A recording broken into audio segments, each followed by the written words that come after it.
Hari ini gue belajar sesuatu, bukan tentang Jule, tapi tentang percaya diri, tanpa uang dan tanpa filter mulut. Wah itu bahaya sih. Dikarenakan ini cerita tentang satu orang, dua lokasi, nol martabat. Ini bukan cerita lucu, ini laporan resmi kehancuran harga diri gue. Di sini gue akan memberikan cringe alert buat kalian. Bentar, cringe itu apa?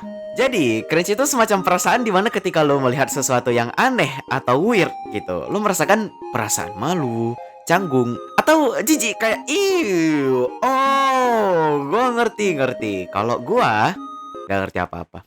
Ada. Ketika lu lagi jalan keluar, terus lu melihat orang-orang di sekitar lu buat video slow-mo atau kasih kata-kata sad boy, fuck boy. Nah, itu tuh perasaan menggelikan, menjijikan yang membuat lu ingin berkata, kok gua jadi malu ya? Ini apa-apa enggak? Itu dia. Ini nih. Oke, jadi udah pada paham ya konsep dari cringe itu gimana? Seberapa melekat gue dengan cringe ini? Bagi gue sendiri, gue akan mengatakan kalau cringe adalah gue. Dan gue adalah cringe itu sendiri. Sering terjadi dan sangat berat. Jadi ini adalah video di mana gue bakal menceritakan pengalaman-pengalaman cringe gue semasa sekolah. Kenapa semasa sekolah? Ya, karena gue baru lulus. Dan setelah lulus ini kerjaan gue cuman di rumah sama kampus. Dan gak ada cerita menarik aja sih untuk diceritain. Emang bener ya? Gue itu nggak menarik. Nah, beberapa dari kalian pasti ada yang geli-geli gimana gitu waktu gua pura-pura sedih tadi. Anggap aja pura-pura sedih. Dan perasaan geli itulah yang namanya cringe. Bukan cuman geli dan gak sanggup buat dilihat, tapi juga bagian malunya itu loh, Cok. Perasaan menjijikkan itu kayak kalian pernah gak sih waktu lagi melamun atau tidur tuh, suasana aman, damai, tiba-tiba memori itu datang entah dari mana. Bahkan itu di luar prediksi BMKG. Jadi pertanyaannya, apakah gue sering ngalamin cringe ini? Wah, gila. Gue gak ngalamin. Walau pasti gue ngalamin 5 tahun sekali. Gue ya saking percayanya kalau gue bakal ngalamin cringe ginian. Itu udah kayak percaya di Bekasi udah bisa masak telur gitu. Udah di luar kepala anjir. Makanya pasti ngalamin 5 tahun sekali. Pas ngelakuin itu otaknya udah gak ada, soalnya udah di luar kepala. Akhirnya mamam tuh tiap malam mau tidur malah keinget terus, mampus lu. Oke, jadi di sini gue bakal ceritain top dos cerita paling menyakitkan dan ada banyak makna di setiap katanya. Nah, dengarlah cerita ini baik-baik. Numero uno, kita kembali lagi dengan cerita waktu gua kelas 7 SMP. Masa-masa prime ini.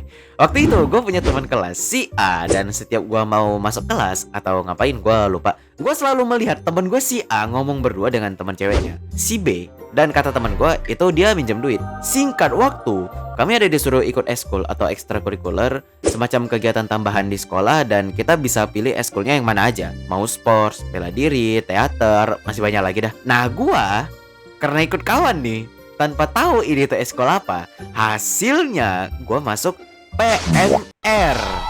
Gue lumayan nyesel gitu ya. Terus setelah masuk itu kami disuruh perkenalan diri masing-masing dulu di kelas. Gue kenalin diri dah tuh kayak biasa. Terus nextnya itu rupanya si B, temannya si A tadi. Dia kenalin diri dah, namanya, kelas berapa, terus ininya, itunya. Sebenarnya siap sesi perkenalan, ada sesi tanya jawab. Dan waktu si B buka sesinya, tangan gua angkat, mulut gua aktif, dan otak gua orang samping gue bingung tuh. Kalian tahu nggak apa yang gue tanya? Kenapa sering minta uang sama si A?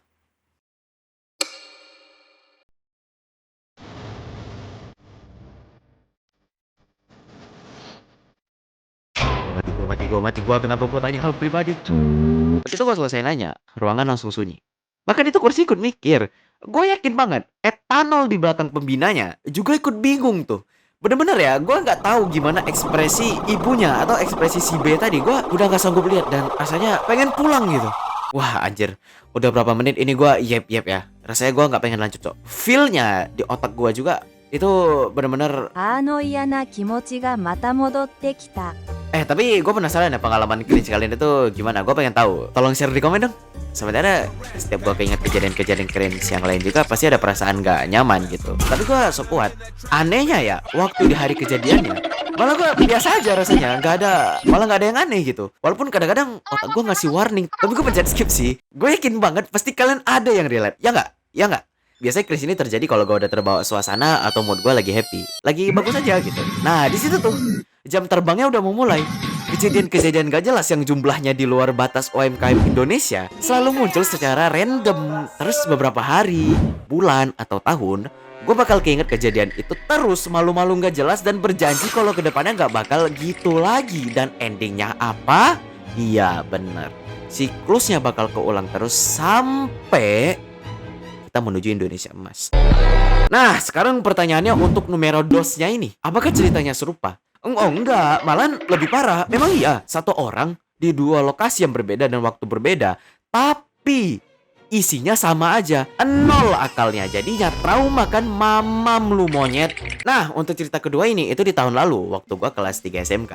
Jadi di situ gua ikut teman gua lagi. Itu program belajar bahasa Jepang untuk ikut ujian N5. Ya, intinya itu program sekolah soal kelas tambahan bahasa Jepang gitu. Di situ gua belajar banyak, gua belajar hiragana, katakana, listeningnya, penulisannya. Nah, singkatnya hari ujiannya tuh udah mau dekat. Ujiannya itu bukan di sekolah, guys, tapi di Medan. Soalnya di Aceh itu belum ada tempat ujiannya. Ya itu ya udahlah, sekalian sama teman-teman kelas juga. Feelnya sih udah kayak study tour gitu sih. Waktu udah sampai di situ, kami dikasih waktu sehari buat main-main bebas gitu, karena besoknya itu hari ujiannya. Baru dibilang gitu, yang awalnya rame mendadak jadi sepi seketika. Sisa teman sekamar gue dengan gue.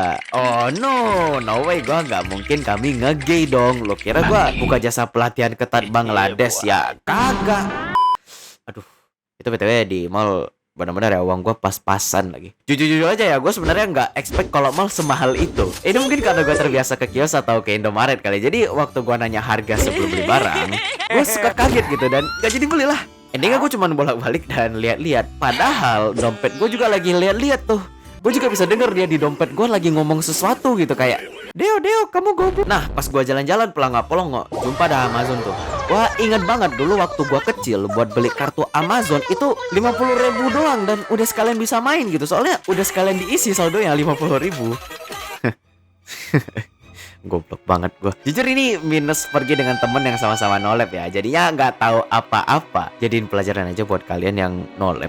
Dikarenakan gue kepedean banget ya, dan bukannya nanya harga dulu, tapi gue minta temen gue tanya ke kakaknya kayak gini, Kak, untuk kartu 50.000 udah dapat apa aja? Maaf bang, untuk buat kartunya itu 120.000. 20.000. Jir, gua cringe banget waktu itu, awkward mampus.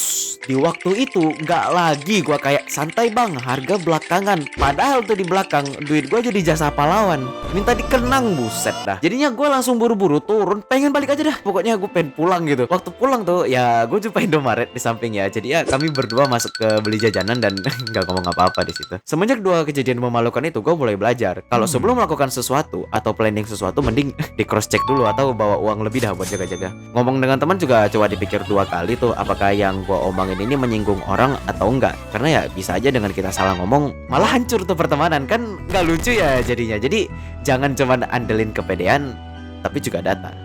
Oke, jadi gua pengen kasih pengumuman penting ke kalian. Kalau gua itu bakal hiatus. Sorry, gua baru bangun tidur. Oke, sore gini. Salah satu alasannya sih karena gua pengen fokus kuliah ya, dan gua merasa agak berat kalau handle masalah kuliah dengan YouTube ini. Dan yang kedua itu gue pengen belajar animasi lebih dalam lagi dari segi naskah, editing, gambar, perspektif gitu kan. Pembuatan karakter gue sendiri agak nyesel dengan pembuatan karakter gue, karena gue terburu-buru buat channel ini. Jadi saran buat kalian yang ingin buat channel khususnya animasi, jangan terburu-buru dan buat original untuk kalian sendiri supaya kalian tidak menyesal seperti gue. Mungkin gue bakal kembali dengan channel yang berbeda atau sama, gue nggak tahu sih, tapi gue bakal upload short buat kasih kabar gue kayak hasil dari latihan gue gini gitu. Cuman ya gitu-gitu doang sih, nggak gimana banget. Terima kasih buat teman-teman yang udah support channel ini sampai sekarang ya, yang udah like, subscribe, dan nonton terus. Tanpa kalian gue nggak bisa mendalami animasi sejauh ini dan mempunyai planning kayak gini. Dengan adanya kalian benar-benar menginspirasi gue. Dan itu aja video terakhir dari gue. Thank you.